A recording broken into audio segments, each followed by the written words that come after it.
Alright YouTube, this is 2 Cent back with my 2 cents on Octopath Traveler, and today we're going to be going over kind of a preview of Therion. We don't anticipate any sort of changes with his kit compared to the JP version, mostly just because he's already really good and was a unit that came out even pretty far into the game in JP, so I don't think we're going to see any changes at all. However, like always, should Thursday come and there be some change that we, identify, I'll pin it in a comment to this video and probably put out like a notice in a community post or something like that. Anyway, let's get into it. All right, so first things first, before we get into the review here, this banner has been confirmed that it will have a step up on it, aside from kind of your normal polling banner for him. But that banner will be paid only. So don't log in expecting something like we had for Bravely Default, unless you're expecting the Adelle banner, because it'll probably be very similar to that. So it's going to be paid only. Just know that going into it, fully expect that. So if you're going to be pulling with him as a free-to-play player, or only using free-to-play gems, you're going to have to go on his kind of like standard banner, which is not going to have any sort of reduced or give you a lot of the extra goodies. So keep that in mind. Now, going in, looking at our kind of a stat pool here, we see what we would assume to be pretty typical for a thief, and yes, he is a thief class. So another dagger user out there. So we're going to be comparing him today with Adelle. But we're going to see a really good speed stat out of here at a 4.45. That's really nice for a speed stat. He's definitely going to be going out there and getting those first hits out, which is pretty good. The attack stats, a little, it's in a good range. I like to see a little bit closer to that 400 range, but we don't have that many people at that point anyway at this point in the game. So we have okay magic at 300 for somebody who's probably going to be a physical leaning unit, so that's not too bad. Resistance wise, you got that 10% fire, 20% ice, just in case you want to know that for picking up for a specific fight. And then I do kind of like this accessory, and since this might be more of a Whaley banner anyway, and we might have a lot of free-to-play sort of skipping because of the banners that we're getting, the accessory might be more enticing and more important to talk about here with that 40 attack, 60 speed on, that'll put him over 500 speed. That's awesome. 400 HP, give him a little extra bulk, and then he's going to get this 15% dagger up, which when we look at his passives later, this is actually going to be really nice to have on him. And then an on break, he has a chance to inflict a paralyze, and this guy is going to be a breaking master, so it will see some use there, and that's going to be for 3 turns, which is going to be quite nice. Alright, so now looking over at our skills, this obviously looks pretty daunting. I have colors everywhere. I'll give you kind of a brief little rundown here. Green, I'm looking at like sort of utility abilities, so he has a way that he can heal himself up, he has a way that he can regenerate SP, he has a chance to inflict paralyzation, and his passive there is the effects based on damage dealt will increase for his healing slash restore effects. So that means his heal and his SP will get an additional 50% efficacy for those. So that's pretty neat in itself. Looking at the red here, I just wanted to notate that he does have an attack and defense down and an attack down. It's just if you're needing to kind of use that to supplement to maybe get to that 30%, you do have that available. Likely you will have somebody else cover that, but it is a part of his kit should you need it or want to use it. Now we're also going to be looking at these ones here in yellow, and this is kind of what I'm labeling as our really nice kind of shield breaking abilities slash damage abilities. So it's going to be really nice when we take into account that third passive down that says when using boost max on an ability, that ability is going to be used for a second time in a row.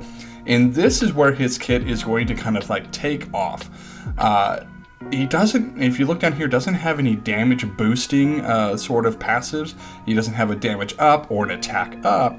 But if you're looking at it, if you get a boost in ability, so you're going to use it twice, that's 100% increase over that ability instead of just a maximum of 30 or even 60 if you're able to get both of those buffs. So he's going to have that as an nice kind of appeal to his kit. But if you also take that into account, we're looking at if somebody is already weak to dagger and he's got a 3x dagger hit, that becomes a 6 dagger hit, which means we can get rid of 6 shields at a time, and that is pretty awesome. But that's not it. If they're not weak to to dagger per se, you can use the 2-time that has the always reduced shield points, and then you can at least get up to 4. Or perhaps you're going to take that 2x fire AoE that always reduces shield points, and you're against multiple targets. So if there's 3 people out there, then you hit 4 shields per person on the field.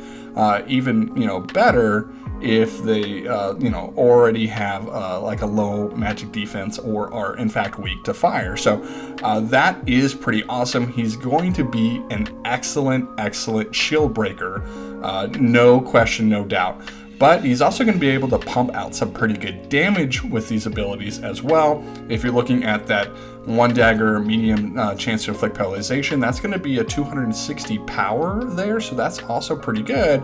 But you can look at some of the math of these and you'll say, okay, if this is going to hit 6 times, that's actually really powerful as well. So do take that into account when you're kind of thinking about this unit, that though the passives may be a little misleading about how much damage they're going to add, he is in fact getting a very good increase there, which is why I talked about his awakening though, that gives that 15% extra dagger. It's going to be really useful for his overall kit as well, because he's not getting that already passively. Here I just wanted to showcase a little bit of like the little preview video they give for him.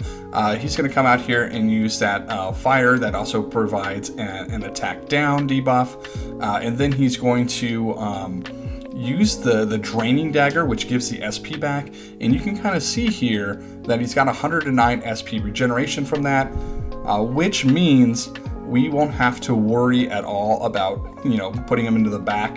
He'll be able to self-sustain out there on the front row, constantly doing his thing, and that's also something we should take into account while looking at this unit. All right, and now for our comparison with Adelle. We can kind of see their kind of stats lined up here. The ones that are highlighted over on Adelle's side means that she either matches them if they're yellow, or she exceeds his stat pool in the green.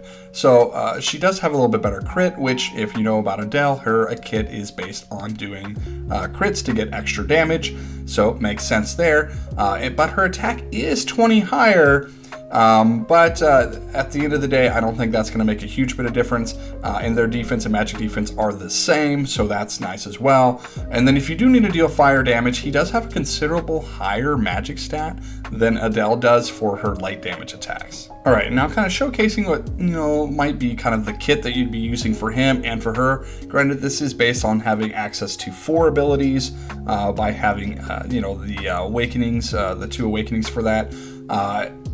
Most of us probably aren't going to have 2 awakenings from both of these characters to get a true comparison here, so do keep that in mind as well, that you'll probably have to eliminate 1 ability off of each of these. But we can see with this that Therion is just going to have the breaking potential that Adelle just cannot match.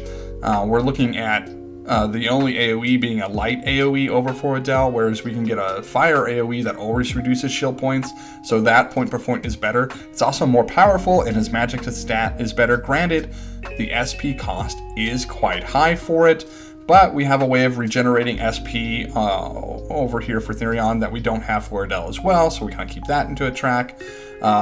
Adelle herself, she can make use of both of these damage passives down below, where she could inflict out a poison if she wanted, or utilize somebody else on the team.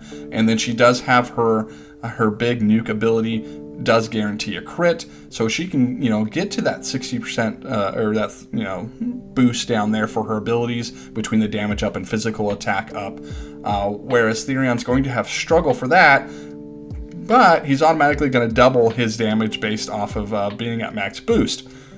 So it's going to look like here that Therion is going to be better than Adelle in the shield breaking atmosphere, in the magic damage atmosphere, and AoE damage, being able to provide some extra utility for the team if you're going to use the attack down, or that defense down as well, which I don't think you're going to, but does have that over Adelle as well. And it's just that kind of self-sustain with the HP and the SP. And then I think the damage is actually going to come out favoring him as well in the end, just with that 100% increase versus her only being able to get to that 60. I just think that Therion is definitely going to be that thief that's going to probably, already, I don't want to use the word power creep, but already going to edge out Adelle here. Which makes sense, because like I said, he did come out quite a bit after her in the JP kind of realm. And I do like how we're getting some of these units earlier on. So we just have to think about, do we want to try to throw our rubies at him without having any sort of a discount? My theory is, or my plan is Therion is a great unit. Lilion's also going to be a pretty good unit. And then Alflin next week's going to be a good unit as well. And who knows, we're probably going to have more and more good units that are going to be coming. And yeah, one day Cyrus will be here, but let's take him out of the equation. We're going to have to start, either waiting for good deals for free-to-play rubies, which we have gotten some in the past, but we haven't gotten anything really great since the Bravely Default collab. Or just waiting for some of these units to get entered into the standard pool, and then pulling for a unit once we kind of get enough rubies to really make a good dent or be able to spark or pity. So that's all. That's my 2 cents.